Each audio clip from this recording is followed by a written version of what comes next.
TNPSC general இங்கிலீஷில் நம்ம grammar பார்த்துட்டு வரோம். இந்த வீடியோ என்னென்னா லைக் 10 கொஸ்டின்ஸ் வந்து கொடுத்துருக்கேன் ப்ரிப்போசிஷனில். ப்ரிப்போசிஷன் டாபிக் வந்து எல்லாருக்குமே தெரியும், ஏன்னா நம்ம 6th ஸ்டாண்டர்ட்லேருந்தே படிச்சுட்டு வரோம்.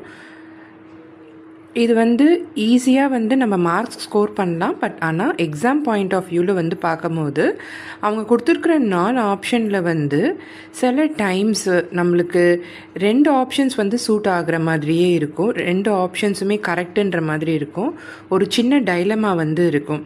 அந்த மாதிரி ஒரு 10 சென்டென்சஸ் வந்து நான் இங்கே கொடுத்துருக்கேன். உங்களால் கரெக்டாக ஐடென்டிஃபை பண்ண முடியுமான்னு பார்த்துக்கோங்க. ஃபர்ஸ்ட் ஒன் பார்த்தீங்கன்னா, ஆர் யூ டேஷ் ஃபேஸ்புக். இங்கே என்ன வரும்? நிறைய பேர் இங்கே ஒரு மிஸ்டேக் பண்ணுவாங்க, ஆர் யூ இன் ஃபேஸ்புக் அப்படின்னு கொடுத்துருவாங்க. ஆனால் ஆர் யூ டேஷ் ஃபேஸ்புக் வந்து ஆர் யூ ஆன் ஃபேஸ்புக் அப்படின்ற ப்ரிப்போசிஷன் தான் கரெக்டு.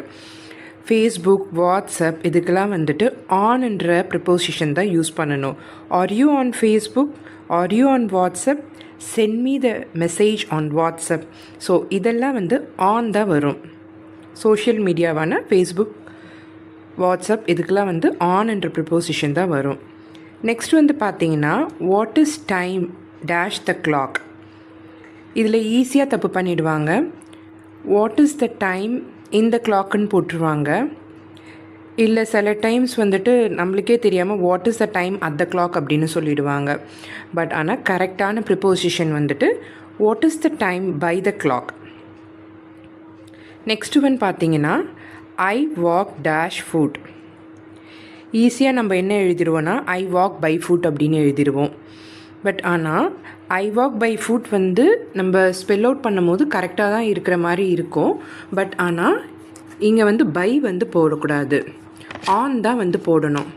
ஏன்னா பை அப்படின்றது வந்து நம்ம ஒரு மீன்ஸ் ஆஃப் டிரான்ஸ்போர்ட்டுக்கு தான் சொல்லுவோம். I go by bus, I go by train, I go by aeroplane. So அந்த மாதிரி ஒரு மீன்ஸ் ஆஃப் டிரான்ஸ்போர்ட்டுக்கு தான் சொல்லுவோம். நம்ம உடம்புல இருக்க ஒரு பாடி பார்ட்டை வந்து மென்ஷன் பண்ணும் போது அது ஆன் தான் வரும். ஐ வாக் ஆன் ஃபுட் தான் வரும். ஸோ இது வந்து I walk on foot. Next வந்து பார்த்தீங்கன்னா, the helicopter flew dash the sea. இங்கேயும் ஒரு மிஸ்டேக் பண்ணுவோம். The helicopter flew above the sea அப்படின்னு சொல்லிவிடுவோம்.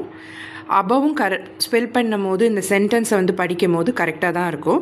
பட் ஆனால் இதுக்கான ஆன்சர் வந்து அபவ் இல்லை, இதுக்கான ஆன்சர் வந்துட்டு ஓவர். எப்படின்னா அபவ்ன்றது வந்துட்டு ஒரு மூமெண்ட்டை வந்து ஸ்பெசிஃபை பண்ணாது.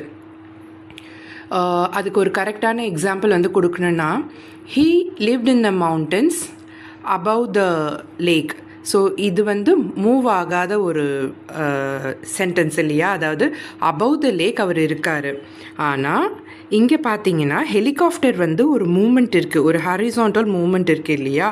ஸோ எங்கே மூமெண்ட் இருக்கோ அங்கே அபவ் வந்து யூஸ் பண்ணக்கூடாது. மூமெண்ட் இருக்கிற இடத்துல வந்து ஓவர் அப்படின்ற வார்த்தையை தான் யூஸ் பண்ணணும். The helicopter flew over the sea தான் கரெக்டான ஆன்சர் இதுக்கு. நெக்ஸ்ட்டு வந்து பார்த்தீங்கன்னா, he walked dash the forest. So இதுவும் வந்து ஒரு மூமெண்ட்டை குறிக்கும். அவர் வந்துட்டு ஃபாரஸ்ட் வழியாக போகிறாரு. ஸோ இது வந்து த்ரூ அப்படின்ற வார்த்தை வரும். நிறைய நம்ம டக்குன்னு என்ன எழுதிடுவோம்னா, he walked into the forest அப்படின்னு எழுதுவோம். பட் த்ரூ அப்படின்ற வார்த்தை தான் கரெக்டு. நெக்ஸ்ட் வந்து பார்த்தீங்கன்னா, the match was dash India and Pakistan. 2 பேருக்கு நடுவில் எதை குறிப்பிடுறதா இருந்தாலும் பிட்வீன் அப்படின்ற வார்த்தை தான் வரும், பிட்வீன்ற ப்ரிப்போசிஷன் தான் வரும். The match was between India and Pakistan. 2க்கு மேற்பட்டவங்க இருந்தாங்கன்னா அங்கே வந்து தான் அமாங் அப்படின்னு வார்த்தை வரும். So they divided the profit between themselves போடக்கூடாது, அங்கே வந்து அமாங் தெம்செல்ஸ் அப்படின்னு தான் போடணும். ஸோ இதுக்கான ஆன்சர் வந்து பிட்வீன், இதுக்கான ஆன்சர் வந்து அமாங். எப்பயுமே நல்லா ஞாபகம் வச்சுக்கோங்க, ஸ்கில்ஸை வந்து குறிப்பிட்டு இருந்தாங்கன்னா அங்கே வர ப்ரிப்போசிஷன் வந்து at. He is good at painting, he is good at cooking, he is good at dancing. So skills வர இடத்துல அட்டுன்ற வார்த்தையை தான் யூஸ் பண்ணுவோம். நெக்ஸ்ட்டு வந்து பார்த்தீங்கன்னா, the soldier claim dash the horse. The soldier claimed இந்த ஹார்ஸ் எழுதக்கூடாது. The soldier claimed on to the horse. எப்பயுமே ஆன் டு வந்து ஒரு மூமெண்ட்டை வந்து டிஸ்கிரைப் பண்ணும். ஆன் டு, இதுதான் ஹார்ஸ்னால் ஆன் டு. இப்போ ஒரு கிணறு மாதிரி இருக்குது, இது வந்து இன்டு, உள்ளார. இதுக்கு மேலே ஏறுறது வந்து ஒரு மூமெண்ட் ஸ்பெசிஃபை பண்ணுறது வந்து ஆன் டு. ஸோ இது ஆன் டு, இது வந்து இன்டு. ஓகேங்களா? 10th ஒன் பார்த்தீங்கன்னா, the dog was coming dash him. எப்பயுமே ஒரு மூமெண்ட்டை வந்து குறிக்கிறதுக்கு வந்து டு யூஸ் பண்ணலாம், இன்டு யூஸ் பண்ணலாம், டுவர்ட்ஸ் யூஸ் பண்ணலாம். The dog was coming to him வந்து தப்பு. The dog was coming into ஹிம்மும் தப்பு. த டாக் வாஸ் கம்மிங் ஒரு மூமெண்ட்டை வந்து ஸ்பெசிஃபை பண்ணுது, அவனை நோக்கி வருது. ஸோ இது வந்து the dog was coming towards him அப்படின்ற ப்ரிப்போசிஷன் தான் கரெக்டு.